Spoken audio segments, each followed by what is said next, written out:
তা ওই যে তোরা 9:30টার পিছিয়ে তারা আইলা ওলা শুনে মানে শুরু হয় কয়টায়? আপনি কয়টায় আসছেন?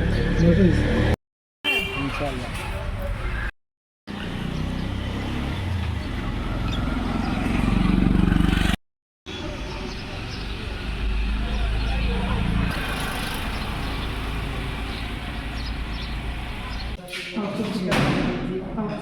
বেতন পায়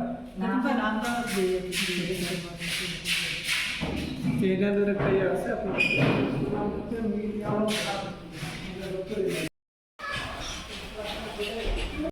তা ওই যে তোরা 9:30টার পিছিয়ে তারা আইলা ওলা শুনে মানে বাসদের উপরটা এখন তো খবর নাই। আমি দেখলাম যে ছাত্রও নাই, দপ্তরিও নাই, আমরা এই জন্য ছাত্ররা তাকিয়া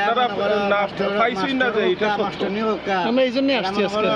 শিক্ষা একটা ব্যবহার যে একটা কথাটা দিতে হইব তারা যদি ছাত্রের তৈয়া ছাত্রের মাইটাঙ্গা করে তারা জন্য গিয়ে গপস করে তাইলে তৈলা হইব।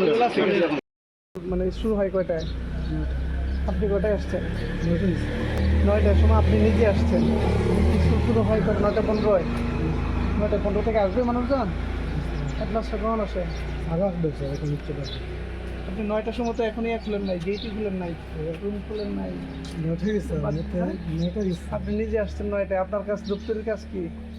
আপনি আসে প্রথমে অফিস খুলবেন, ক্লাসরুম খুলবেন, বেঞ্চ টেঞ্চ ঠিকঠাক আছে কিনা সেগুলো দেখবেন, পতাকা টানাবেন, তাই না? আপনি নিজেই আসছেন। কি নাম বললেন? রাখু তোমার হচ্ছে যে প্রতিদিন এভাবে হয়? আমার 9টার সময় চলে আসে। আপনি তো আসছেন 9:05 আজকে। আপনার আমরা 9টায় এই স্কুলটায় আমরা 9:05 এসে উপস্থিত হই।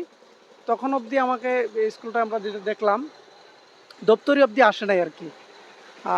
স্কুল খুলে নাই, অফিস খুলে নাই এবং ক্লাসরুমও খোলা হয় নাই। 9:20 পর্যন্ত এখানে কোনো শিক্ষকের উপস্থিতি আমরা দেখি নাই।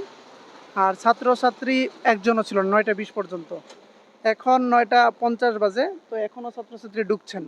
তার মানে ছাত্রছাত্রীদেরকে আমি এটা জিজ্ঞেস করলাম, ওরা বললো যে 10টার আগে আসলে ক্লাস শুরু হয় না এখানে। আর এরপরে আমরা আলমপুর একটা স্কুল আছে সেখানেও গিয়েছিলাম, সেখানেও আসলে আমরা 9:30 অবধি কোনো শিক্ষক 6জন শিক্ষকের মধ্যে আমরা 3জন শিক্ষক দেখতে পাই, কোনো ছাত্র আসে নাই।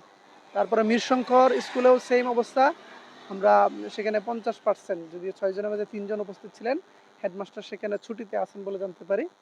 আর ছাত্ররা আসলে সর্বোচ্চ 2 থেকে 3% ছাত্র উপস্থিত ছিল। তার মানে বোঝা যাচ্ছে যে আসলে 10টার আগে এখানে হয়তো শিক্ষার কার্যক্রম বা ক্লাসরুম কার্যক্রম হয়তো শুরু হয় না আর কি। আমরা এই 3টা জিনিস স্কুলে আমরা এটা দেখলাম আর কি আজকে। সরকারের নির্দেশনা হচ্ছে আসলে 9টা থেকে, তো ওনাদের রুটিনেও আছে 9টা থেকে ক্লাস শুরু হবে, 9টার আগে স্কুলের দরজা খুলবে, ক্লাসরুম খুলবে, অফিস খুলবে, মানে স্কুল প্রস্তুত থাকবে 9টার আগে। এটাই তো হওয়ার কথা আসলে। তো আমরা এটা দেখার জন্য আসলে আমাদের উপজেলা নির্বাহী অফিসার স্যারের আমাদের নির্দেশনার আলোকে আমরা আজকে দেখলাম যে আসলে অবস্থাটা কি। এসে আমরা আসলে এখন আমরা অবহিত করব, আমি উপজেলা নির্বাহী অফিসার স্যারকে অবহিত করব যে স্কুলটা আসলে সময় মতো শুরু হচ্ছে না। তারপরে স্যাররা আসলে সিদ্ধান্ত নেবেন, হয়তো ঊর্ধ্বতন কর্তৃপক্ষকে জানাবেন আর কি।